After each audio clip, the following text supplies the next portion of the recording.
Et je t'encourage vraiment à pratiquer le jeûne parce que Jésus jeûnait souvent. Et c'est quelque chose qui va te permettre de franchir d'autres dimensions dans ta relation avec Dieu.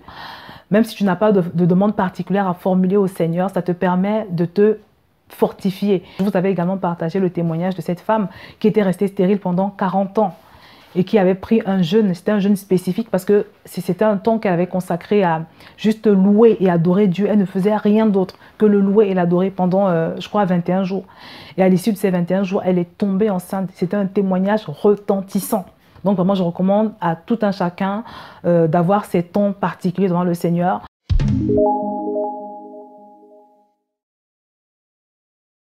Bonjour à tous, bienvenue sur Vie TV. Aujourd'hui, on va parler du jeûne. Qu'est-ce que le jeûne? Pourquoi est-ce qu'on jeûne? Comment est-ce qu'on doit jeûner? Et quels sont les résultats qu'on peut attendre d'un jeûne? Le jeûne, c'est simplement une privation alimentaire, c'est une privation de nourriture et de boisson dans le but de se consacrer à la prière et à la méditation de la parole de Dieu. Je voudrais vous partager mon expérience en ce qui concerne le jeûne. Et on va donc voir 3 points. Le premier point, c'est que quand on parle de jeûner, il ne s'agit pas simplement de se priver d'aliments. Il ne s'agit pas d'un régime.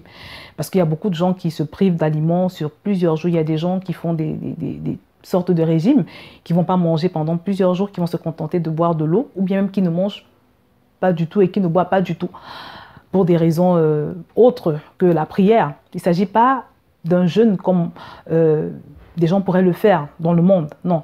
Quand on se prive de nourriture, nous les enfants de Dieu, c'est dans le but d'affaiblir la chair, afin que notre esprit soit fortifié, afin que notre esprit soit bien disposé pour pouvoir toucher Dieu, pour pouvoir nous connecter avec Dieu. Parce que parfois la nourriture peut nous alourdir et nous empêcher d'être bien disposés pour entrer en connexion avec Dieu pendant ce temps de prière. Et le but du jeûne, justement, c'est de pouvoir toucher Dieu. On ne jeûne pas pour obliger le Seigneur à nous exaucer, non, parce que de toutes les façons, personne ne peut obliger Dieu à faire quoi que ce soit. On jeûne pour toucher Dieu, en sachant que personne ne peut toucher Dieu et rester le même ou la même. Il n'y a personne qui puisse toucher véritablement Dieu et rester la même.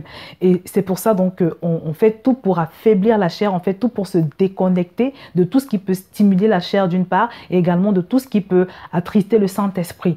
Parce que si par exemple le jour où tu jeûnes, tu t'es privé d'aliments et tout ça, tu te livres à des commérages, tu es dur envers les autres, tu te montres égoïste, tu te montres insultant, tu manifestes de l'indifférence vis-à-vis de ton prochain. C'est des choses qui vont attrister le Saint-Esprit et cela peut constituer une barrière, un obstacle au bon déroulement de ton jeûne. Donc c'est très important de comprendre que si on se prive d'aliments, c'est vraiment pour pouvoir nous disposer spirituellement devant notre Dieu. Et il ne s'agit pas essentiellement de se priver de nourriture, mais il s'agit également de se priver de toutes sortes d'attitudes qui stimulent la chair et qui peuvent déplaire à Dieu et gâcher notre jeûne. On va d'ailleurs voir comment le Seigneur appréhende le jeûne. Je vais lire dans Ésaïe chapitre 58 au verset 6. Voici le jeûne que je préconise. Détache les chaînes de la méchanceté, dénoue les liens du joug, renvoie libre ceux qu'on écrase et que l'on rompe toute espèce de joug. Partage ton pain avec celui qui a faim et ramène à la maison les pauvres sans abri. Si tu vois un homme nu, couvre-le et ne te détourne pas de celui qui est ta propre chair. Alors ta lumière poindra comme l'aurore et ta guérison germera promptement. Ta justice marchera devant toi. Donc ce passage nous donne un indice, une indication de comment est-ce que Dieu appréhende le jeûne. Il ne s'agit pas simplement de se priver de nourriture, mais il s'agit également de se priver de méchanceté, de se priver de toutes sortes d'actions qui peuvent attrister le Saint-Esprit, comme je l'ai dit. Et je voudrais également parler de la disposition du point de vue du temps que tu vas consacrer au Seigneur pendant ce jeûne. Parce que je vois souvent, et même j'ai souvent fait ce genre de jeûne, je vois souvent des gens qui jeûnent, qui se privent de nourriture du matin jusqu'à parfois très tard, 20h, 21h, et qui ne passent pas beaucoup de temps dans la prière, qui n'augmentent pas leur temps de prière. Un tel jeûne n'est pas efficace. Parce que comme je vous l'ai dit, le but du jeûne, c'est de vraiment parvenir à toucher Dieu. On jeûne souvent parce qu'on veut venir à bout d'un caractère charnel. On peut jeûner également pour être délivré d'une oppression démoniaque. Quand on lit la Bible, on voit qu'un jour, les disciples de Jésus étaient en train de vouloir délivrer un enfant. Ils n'ont pas réussi. Et quand ils ont interrogé Jésus sur la raison pour laquelle ils n'avaient pas pu chasser le démon du corps du petit enfant, Jésus leur a dit que ce genre de démon ne sort que par le jeûne. Ce qui nous fait comprendre que parfois, on peut jeûner dans le but d'être libéré d'une oppression démoniaque. Et donc, comme je l'ai dit, c'est très important de se retirer, de passer plus de temps, beaucoup plus de temps que d'habitude, devant Dieu. C'est un temps où on l'adore, où on le célèbre, où on se tait. On a des moments de silence, on prévoit d'avoir des moments de silence parce que Dieu doit pouvoir nous parler pendant ce temps-là. C'est un temps où on médite la parole de Dieu. C'est un temps où, selon que l'Esprit te conduit, tu peux aussi être amené à écouter un enseignement en particulier ou des enseignements en particulier en fonction de la raison pour laquelle tu jeûnes. Mais c'est un temps vraiment que tu mets à part pour le Seigneur. Idéalement, si tu peux prendre des vacances, je te recommande de le faire. Parce que plus de temps que tu vas passer devant le Seigneur durant ton jeûne sera important, plus tu seras béni pendant ton jeûne, plus tu auras de chances de le voir se manifester. C'est donc important de prévoir beaucoup plus de temps que d'habitude devant le Seigneur. Dans la Bible, quand Jésus a jeûné pendant 40 jours, il s'est retiré. À chaque fois que Jésus jeûnait, il se retirait. Donc c'est important de se retirer, de se déconnecter de tout ce qui peut nous déconcentrer, de tout ce qui peut nous distraire. C'est un temps vraiment qu'on met à part. Tu peux aussi jeûner, pas forcément parce que tu as une demande à faire au Seigneur. Tu peux jeûner simplement pour t'entretenir spirituellement. Moi, par exemple, je jeûne tous les vendredis. Tous les vendredis, je prends du temps devant le Seigneur pour m'entretenir. C'est un temps où je l'adore, où vraiment selon que l'Esprit me conduit, je peux être amenée à écouter beaucoup d'adoration, parfois aller dans mes notes, parce qu'à chaque fois que je prie, que j'ai des temps de prière, je prends beaucoup de notes. Et dans ces temps-là, le Seigneur me parle souvent. Donc j'ai beaucoup de notes qui sont des révélations du Seigneur.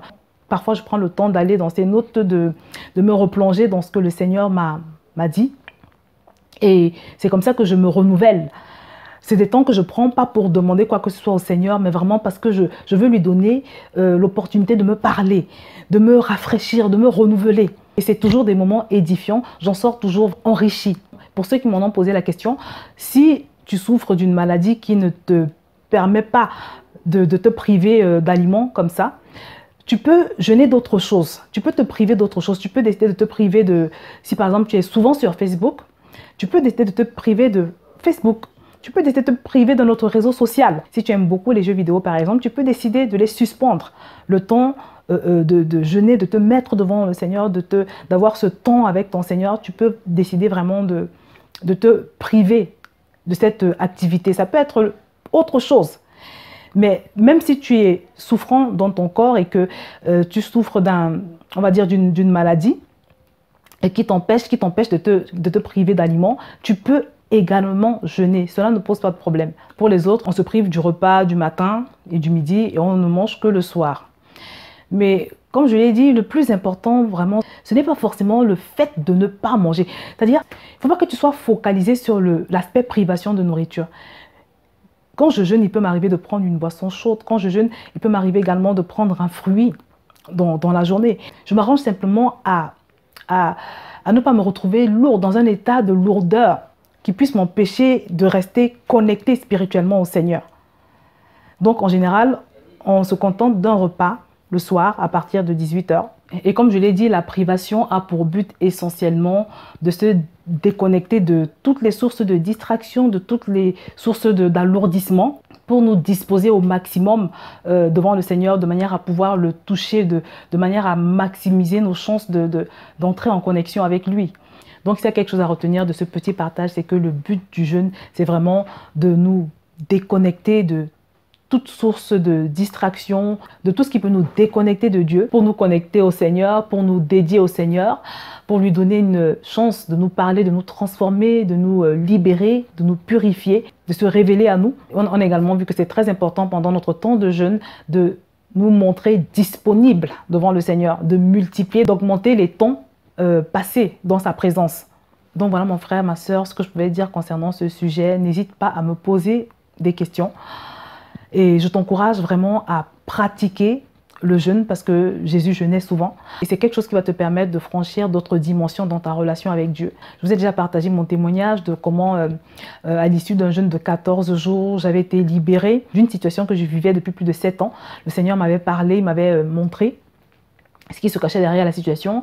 Et ensuite, il m'a donné une instruction qui m'a conduit à ma délivrance. Je vous avais également partagé le témoignage de cette femme qui était restée stérile pendant 40 ans et qui avait pris un jeûne. C'était un jeûne spécifique parce que c'était un temps qu'elle avait consacré à juste louer et adorer Dieu. Elle ne faisait rien d'autre que le louer et l'adorer pendant, je crois, 21 jours. Et à l'issue de ces 21 jours, elle est tombée enceinte. C'était un témoignage retentissant. Donc vraiment, je recommande à tout un chacun d'avoir ces temps particuliers devant le Seigneur. Même si tu n'as pas de demande particulière à formuler au Seigneur, ça te permet de te fortifier. Ça te permet de t'entretenir spirituellement, comme je l'ai dit. Je vais donc m'arrêter là pour aujourd'hui et je te dis à très bientôt sur VTV.